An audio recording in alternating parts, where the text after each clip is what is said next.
The stifling Alabama heat pressed down on the plantation like a heavy, suffocating blanket. The scent of burning wood and earth mixed with the fragrance of jasmine and magnolia, a paradox of beauty and brutality. The Beauregard estate had long been a symbol of wealth and power, its grand mansion rising like a fortress among the cotton fields, its tall columns and sweeping porches belying the ugly truth of its foundation. In the kitchens, servants worked with quiet precision, their movements a blend of grace and necessity. Among them were two girls, Sarah and Rebecca, identical in appearance but distinct in their silence. The twin sisters were as inseparable as their past, their lives as intertwined as the threads of cotton they picked. Born into slavery, their faces were often hidden in the shadow of the grand house, serving their masters with a grace that masked the deep resentment growing in their hearts. The Beauregard family saw them only as tools, eyes, and hands that could be relied upon to cook and clean, but never to speak, never to protest. Yet, under the surface, the twins were far from meek. Beneath the steady rhythm of their work was a quiet revolution, simmering like the pots they stirred in the kitchen. Tonight, their revenge would be served, in the form of a feast, a meal they had prepared with more than just culinary skill. This time, they would serve more than stew. Before the night was over, the Beauregard name would be irrevocably altered, and the twins would rise from the shadows, no longer invisible. Before we dive deeper into this quiet rebellion, I want to know, where are you watching from?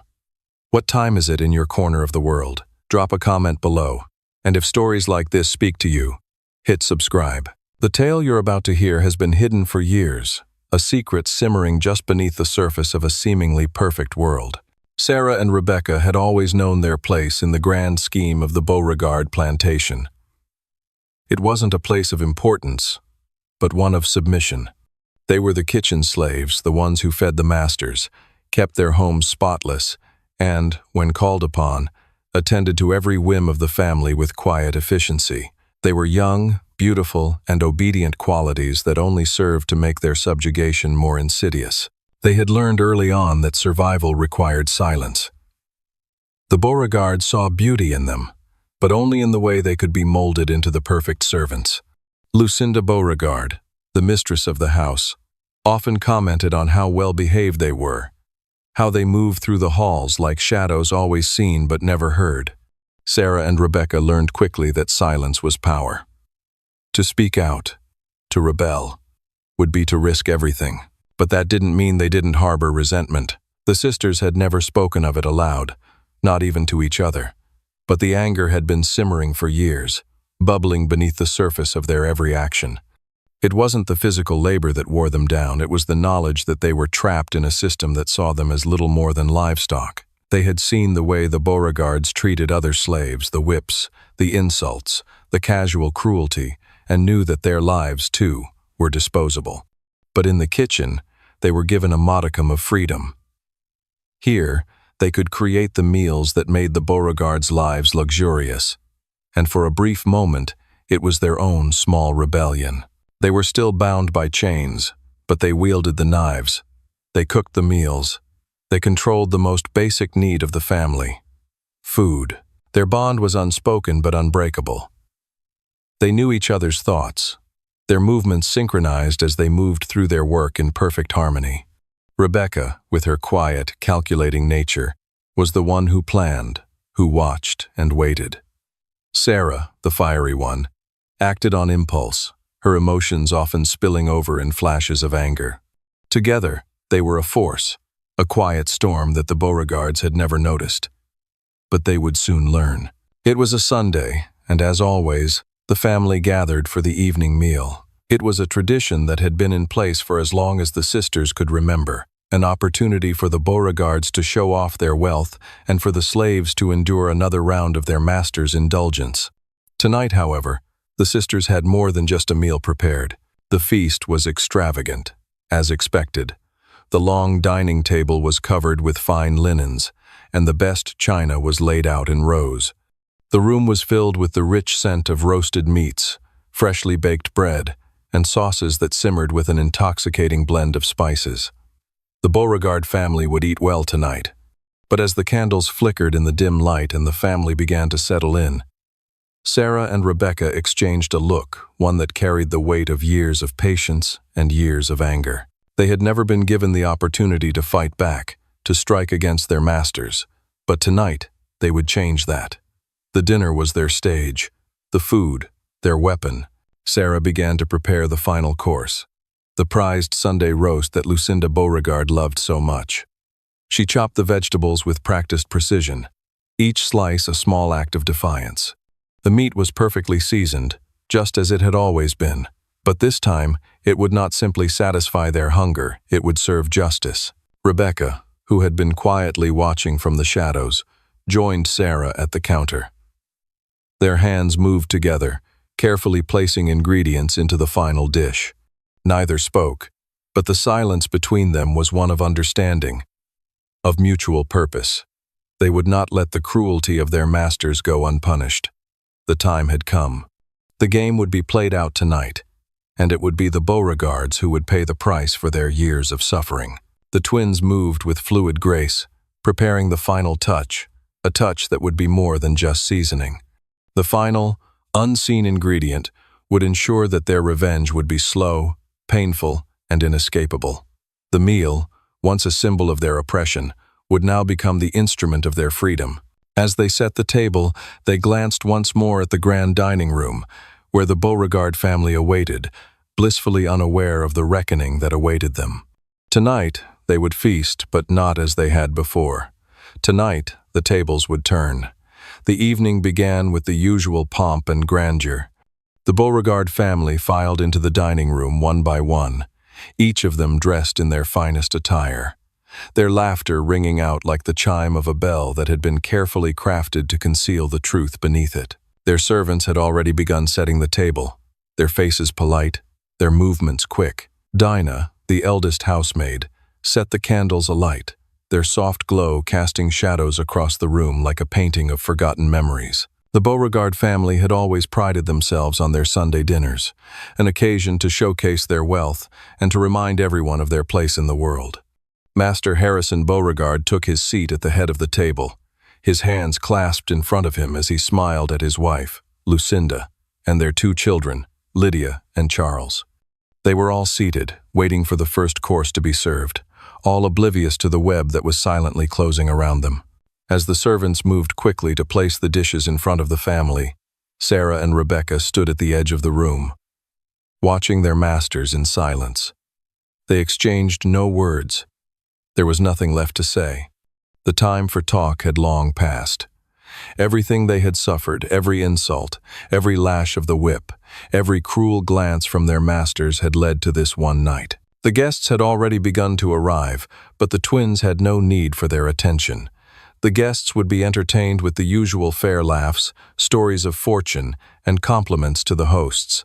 It was a performance they all played, and Sarah and Rebecca were merely the background players, invisible but integral to the evening's proceedings. But tonight, the true performance would take place in the kitchen, out of sight, where their actions would set the stage for the final act.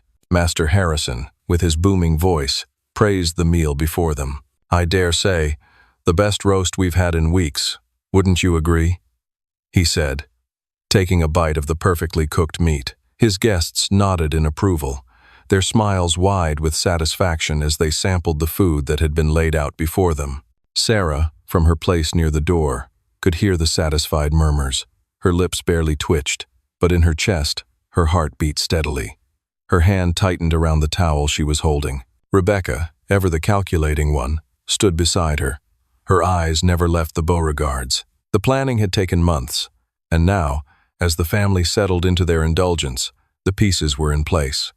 The dishes had been laced with poison, each bite a silent killer. But it would be slow. It had to be. Lucinda Beauregard, the matriarch, would be the first to feel the effects. Her arrogance, her cruelty, had never been more apparent than in the way she regarded her servants, the way she treated Sarah and Rebecca as nothing more than shadows, invisible, unworthy of being heard. But that was about to change. The twins had made sure their poison was subtle, slow-acting, and deadly. It would take time to set in, but when it did, there would be no turning back. The guests, who were indulging in the feast, would be too caught up in their own indulgence to notice the shift in the air. The poison would travel through their veins, slow and steady. A quiet thief that would rob them of everything they had ever known. Rebecca's eyes met Sarah's. They shared a brief, silent acknowledgement of what was about to unfold. They had spent years in servitude, years of observing, of waiting. Tonight, the power balance would shift. But it was not just about revenge. It was about something far greater. It was about reclaiming their agency, their lives, and their dignity. The Beauregard family, sitting at their table, surrounded by their wealth and their guests, were about to understand what it meant to be at the mercy of those they had treated as less than human. Lucinda Beauregard, ever the proud matron, lifted her glass of wine. "To our prosperity," she said, her voice full of the satisfaction that only wealth could provide. "May we always be blessed with good fortune." The others raised their glasses in agreement, toasting to the life they had built on the backs of the enslaved. Rebecca felt a wave of disgust flood through her, but she kept her face neutral. Sarah, standing next to her, stared at the family with a mixture of resentment and determination. She would not let this night pass without ensuring that their cruelty, their tyranny, would come to an end. As the family continued to eat, the effects of the poison slowly began to manifest. At first, it was subtle, a slight hesitation in Lucinda's movements as she reached for more wine. Then, a slight tremor in her hand as she raised the glass to her lips. She looked at her husband, a puzzled expression flickering across her face, but she dismissed it, convinced it was nothing more than the weight of the meal. But soon, the tremors became more pronounced. Her face flushed, and her breath became shallow. Her guests exchanged glances, concern creeping in as they noticed her discomfort. Lucinda waved her hand dismissively, attempting to mask her growing distress, but it was too late. The poison had begun its work. Master Harrison, who had been unaware of the growing danger, looked at his wife, his brow furrowed in confusion. "Lucinda, what's wrong?" he asked, his voice tinged with irritation. I don't feel well," she muttered, her hand clutching the edge of the table for support. Her breath came in ragged gasps as the room began to spin. She could feel the poison working its way through her veins, and panic began to rise within her. The guests, now aware that something was amiss, began to murmur among themselves. Their enjoyment of the evening was rapidly dissipating, replaced by the sickening realization that something had gone terribly wrong. Rebecca and Sarah exchanged another glance, their expressions betraying nothing but the cold certainty of what was to come. They had played their part perfectly. The Beauregards, who had ruled over them with such cruel indifference, were now paying the price. The master was no longer in control. The air in the dining room grew thick with tension. What had begun as a celebration of wealth and power was now quickly turning into a nightmare. The Beauregard guests, who had moments ago been savoring every bite of the feast, now sat in stunned silence, watching Lucinda's gradual collapse. Her skin had gone pale, her lips blue, and her breath came in shallow, painful gasps. The room felt as if it were closing in on them, the walls pressing against the growing fear that no one could escape. Lucinda Beauregard, the matriarch of this once powerful family, had always been the embodiment of control. She had ruled the estate with a mixture of kindness and cruelty, depending on the situation, but in this moment, she was powerless. Her strength had evaporated, leaving only the raw terror of helplessness. She gripped the edge of the table, her knuckles turning white, as if trying to hold on to something, anything, that might save her. But no one in the room could help her now. "Lucinda," Master Harrison said, his voice rising with panic. He stood up from his seat, but his movements were sluggish, as if he, too, was beginning to feel the effects of whatever had infected them. "What's happening? Someone, get a doctor." But it was too late. The poison had already begun to spread through their systems, silently, efficiently, and beyond their control. The guests, one by one, started showing signs of the same sickness. The first to fall was Mr. Lawrence, a wealthy landowner from a neighboring plantation. He coughed violently, his face contorting in pain as his body reacted to the poison. His wife screamed, her voice high-pitched with terror, but her scream was cut short as she, too, collapsed beside him. The room erupted into a cacophony of shouts, cries of confusion, and desperate pleas for help. But there was nothing anyone could do. The poison was slow-acting, calculated, and cruel. It would not kill them immediately, but each minute would feel like an eternity. Rebecca and Sarah stood just outside the dining room, their faces expressionless, their movements deliberate. They had planned this moment down to the last detail, and now they watched it unfold, knowing that the family's power, their arrogance, their years of mistreatment, were all being wiped away in a single, agonizing moment. The guests were beginning to panic, and the sight of their fear was something Rebecca had always hoped for. These were the men and women who had enjoyed the fruits of others' suffering, who had laughed as they watched people like Sarah and Rebecca toil under the Sunday now. They were experiencing that very helplessness. Lucinda's breathing grew ragged. She gasped for air, but her body was betraying her. Master Harrison stood by her, helpless. He tried to reach for her, but the poison had already begun to take hold of him as well. His own face grew ashen, his hands trembling uncontrollably as he tried to grasp at his wife's shoulders, attempting to comfort her even as the pain spread through his own body. The twins' hearts were calm, their minds unwavering, but the sounds of chaos around them made their resolve that much stronger. This wasn't just about the immediate retribution. It was about changing the very foundation of their existence, of ensuring that the world that had been built on the backs of people like them would crumble beneath the weight of its own cruelty. Amara, the eldest of the housemaids, moved quietly toward them, her eyes darting nervously as she saw the unraveling of the household. Amara had long been a silent ally to the twins. She had seen the way the Beauregard family treated them, how they allowed their power to poison the lives of everyone around them.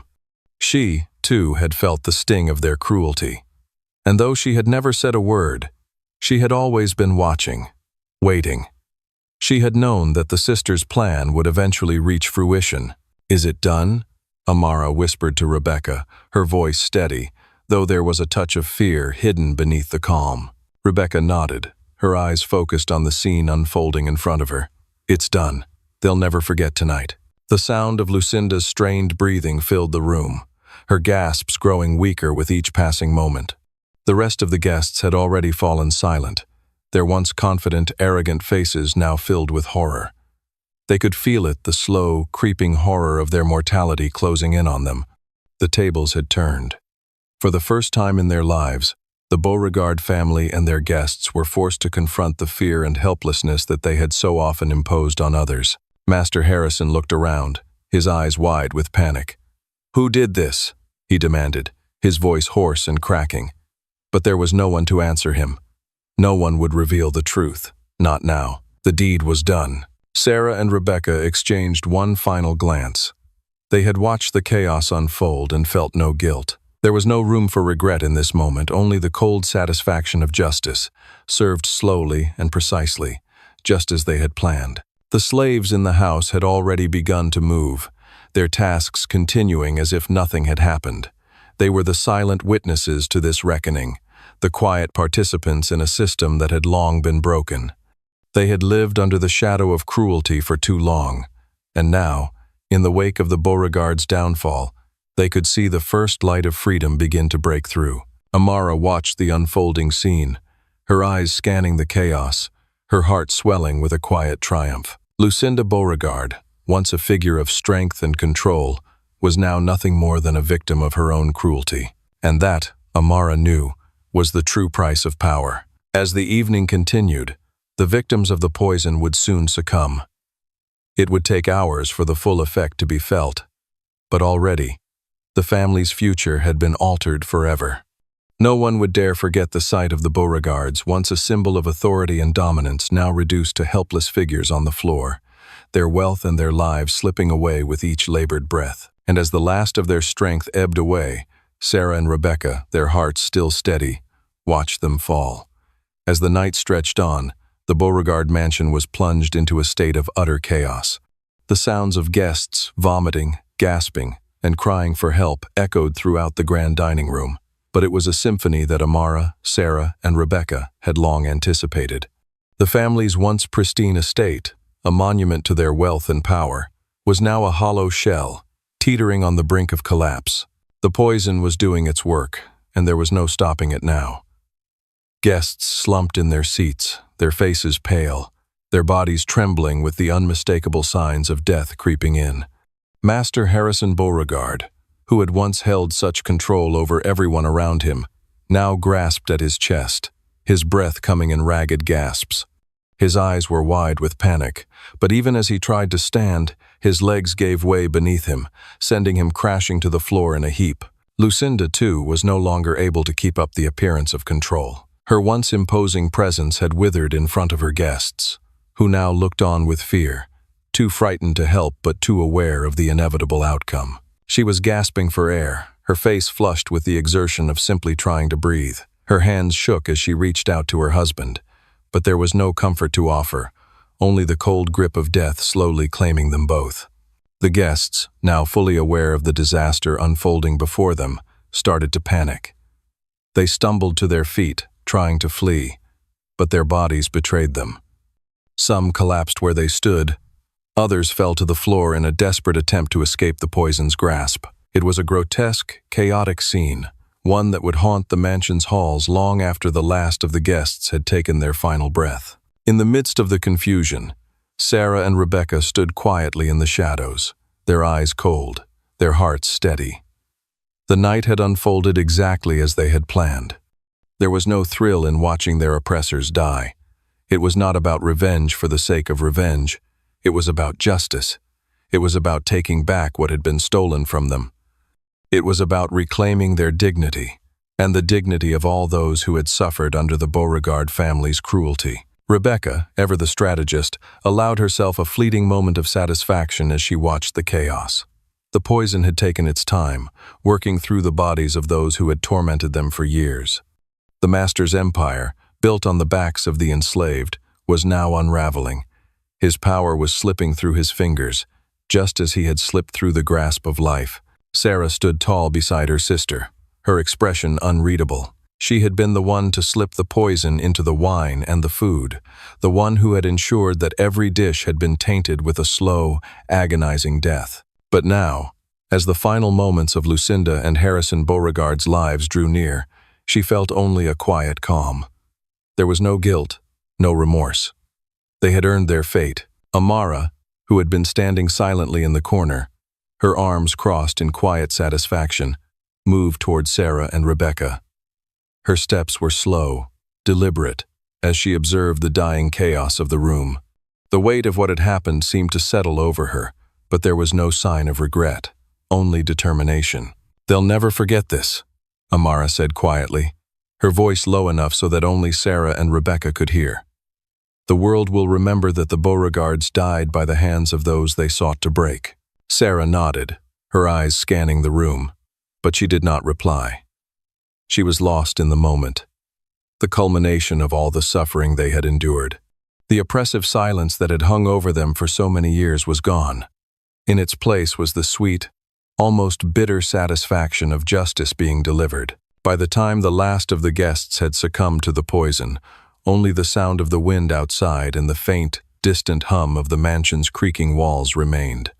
The grand dining room, once filled with life and laughter, now stood silent except for the distant cries of those still alive in their death throes, caught in the throes of an ending they could not avoid.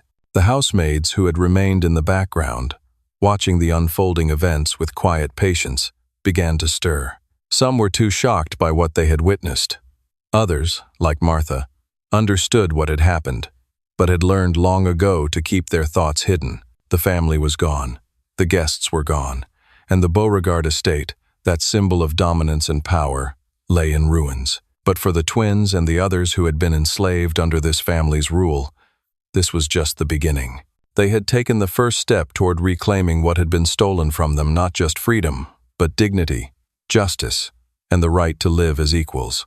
The aftermath of this night would shape the future, not just for them, but for all the enslaved people who had lived under the Beauregard thumb. But their work was far from over.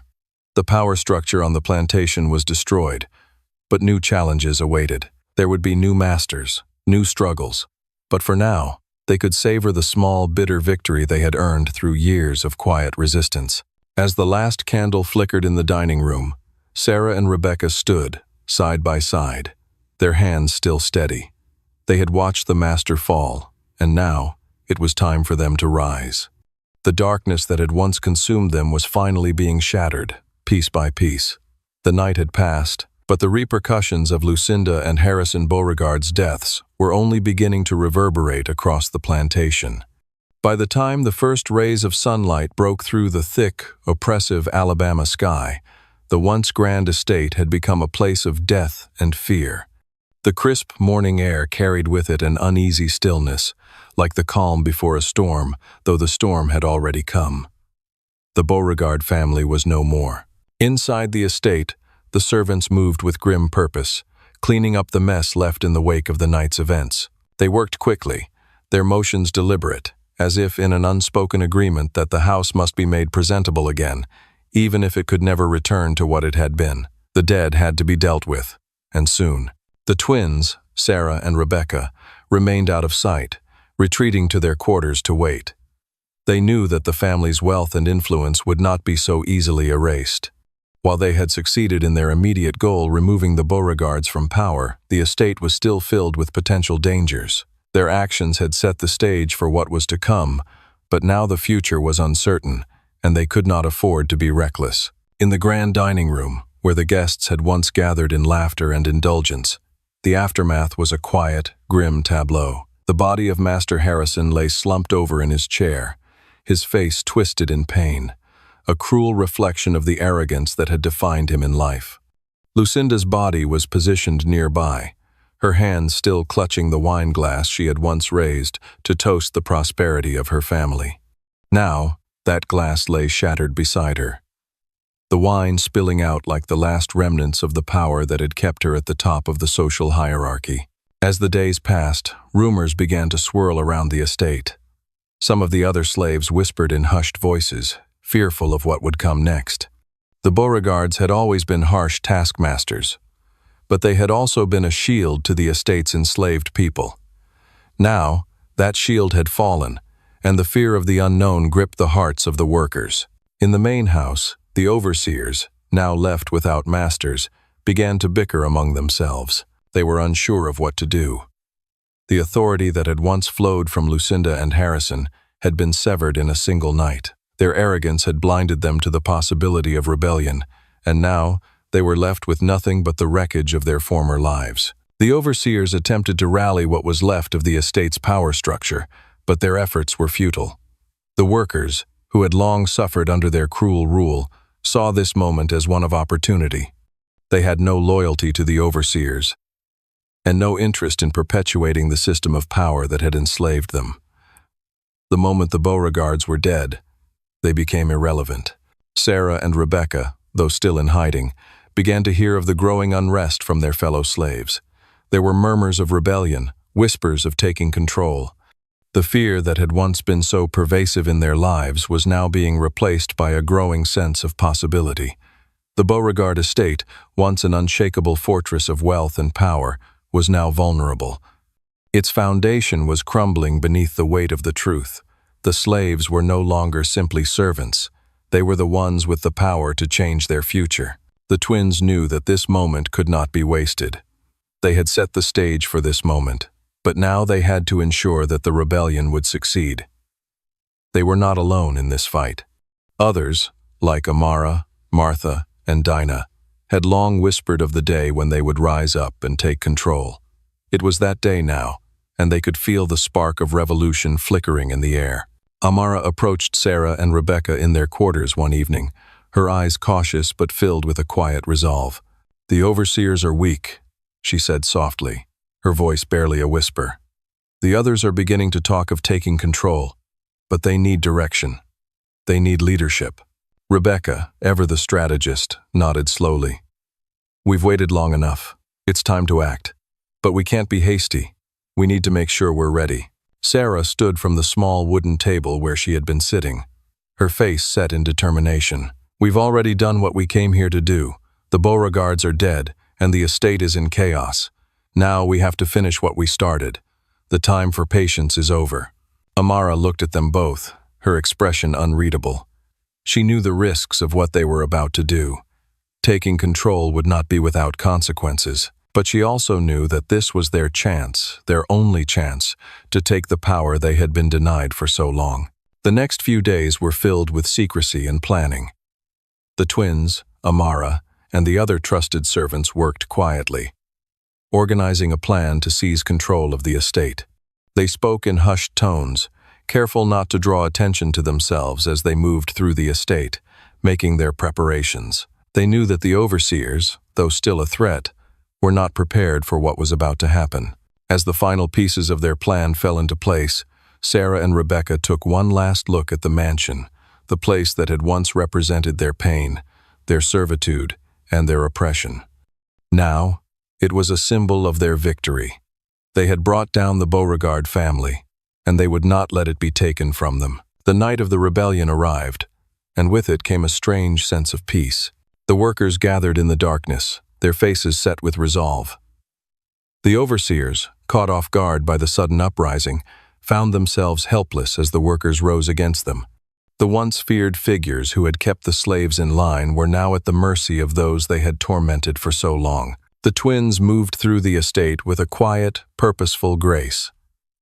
They had no need to speak, everything had been planned, and the pieces were falling into place. The overseers were disarmed, their authority shattered in an instant. The workers, now united in their rebellion, took control of the estate, the Beauregard name forever erased from the land they had once controlled. In the aftermath, as the dust began to settle, Sarah and Rebecca stood at the center of the estate. The plantation was now theirs, no longer the symbol of their oppression, but the symbol of their triumph. They had done what no one thought was possible. They had taken their lives back, and in doing so, they had shattered the chains of the past. The days that followed the rebellion were not without their challenges. The estate, now in the hands of the enslaved, was in disarray. The Beauregard mansion, once a symbol of wealth and power, stood silent its walls, filled with memories of cruelty, now echoed only the sounds of change. The once proud family had fallen, their legacy erased, and in its place, a new order was slowly being forged. Sarah and Rebecca, the sisters who had masterminded this revolution, stood together in the heart of the estate, surveying the aftermath of their actions. They had taken the Beauregard legacy from its cruel, twisted roots and made it their own, but now the work of rebuilding began. They were no longer simply slaves. They were leaders. They were the ones who had broken the chains, and now it was up to them to ensure that the new world they had fought for would take root and grow. The overseers were gone, their authority shattered. The family's wealth, once built on the backs of those like Sarah and Rebecca, had been redistributed. The estate was no longer a plantation of oppression, it was now a community of equals. But this new world, though born of necessity, would take time to cultivate. The slaves who had once been forced to work in the fields now had to learn how to manage the land they had toiled for, to understand the responsibilities of ownership, and to build something that could sustain them for the long term. Amara, Martha, and the other housemaids, who had been instrumental in the rebellion, worked tirelessly alongside Sarah and Rebecca. They began organizing the workers, dividing tasks, and ensuring that everyone had a role in the new system. There was no room for disarray now. The estate needed to function smoothly. They were no longer just working for survival, they were working to ensure that they would thrive. But not all were ready to embrace this new world. Some of the older slaves, those who had known nothing but servitude, hesitated. The uncertainty of freedom weighed heavily on them. They had been trained to serve, to follow orders, and the sudden shift in power was as disorienting as it was liberating. Rebecca noticed it first. A handful of workers still walked through the estate with their heads down, unsure of where they stood in this new social order. They had been given their freedom, but now they had to learn how to wield it. The lessons of servitude ran deep, and it would take time for those who had once been silent witnesses to the cruelty of their masters to embrace their new roles as free men and women. "We cannot be too quick to judge them," Rebecca said one morning as she watched the workers move through the fields. "They've been oppressed for so long that the freedom we've won is a strange thing to them." Sarah, who had always been more impulsive, wanted to move faster, to force change. But we've waited long enough. We've earned this, we deserve this new world. We can't let them linger in fear. They must act now, or we'll lose it all. Rebecca placed a hand on her sister's shoulder. Patience, Sarah. We will show them how to lead, how to live freely, but they must come to it on their own. They've seen what we've done. They'll follow when they are ready. The rebellion had been swift, but the process of building something new was slow. They had freed themselves from the Beauregards, but in many ways, the real work was just beginning. There was no blueprint for what came next, no roadmap for freedom after generations of enslavement. Sarah and Rebecca were not just fighting for themselves, they were fighting for the future of everyone who had been under the Beauregards' thumb. Despite the challenges, the estate began to take on a new life. The fields, once overseen by the cruel overseers, were now tended by the very people who had worked them for years. The house, once filled with the arrogance of the Beauregards, was now a place of quiet contemplation and determination. The air around the estate had shifted. There was a hum of purpose, a quiet energy that spoke to the collective will of the workers who had taken control. Master Harrison's once pristine library, a room filled with books that had long been off-limits to the enslaved, was now a hub of learning.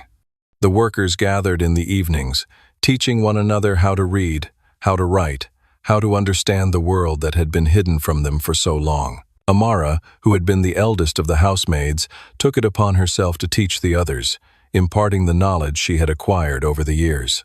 The women, who had always been relegated to the kitchens and the laundry rooms, began to take on new roles. They had once been considered invisible, their contributions to the household undervalued. Now, they were becoming the backbone of the new order. They held meetings, discussed strategies, and ensured that the estate would function smoothly. But even in the midst of their newfound freedom, there were still reminders of the past. The Beauregard mansion, though abandoned, stood as a constant reminder of everything they had endured. The grand hallways, the expensive furniture, the paintings of Lucinda and Harrison Beauregard, they all served as symbols of the system they had just toppled. Sarah walked through the mansion one day, her hands lightly brushing the furniture as she passed. She entered the grand dining room, the same room where the family had held their final feast. The table was still set, the once beautiful china now cracked and chipped. The seats at the table were empty, but the memories lingered in the dust that had begun to settle over everything. Rebecca found her in the dining room later that day, standing in front of the window, staring out over the land. The plantation, which had once been a symbol of their oppression, was now a symbol of their victory. It was theirs. "We've done it, haven't we?" Sarah asked softly, her voice carrying the weight of the journey they had just completed. "We have," Rebecca replied, her voice firm. "But this is only the beginning." The sisters stood side by side, watching the land they had fought for stretch out before them. The sun was beginning to set, casting a golden glow over the fields. The light seemed to promise a new beginning, a future built on their sweat and blood, but also their strength and resilience.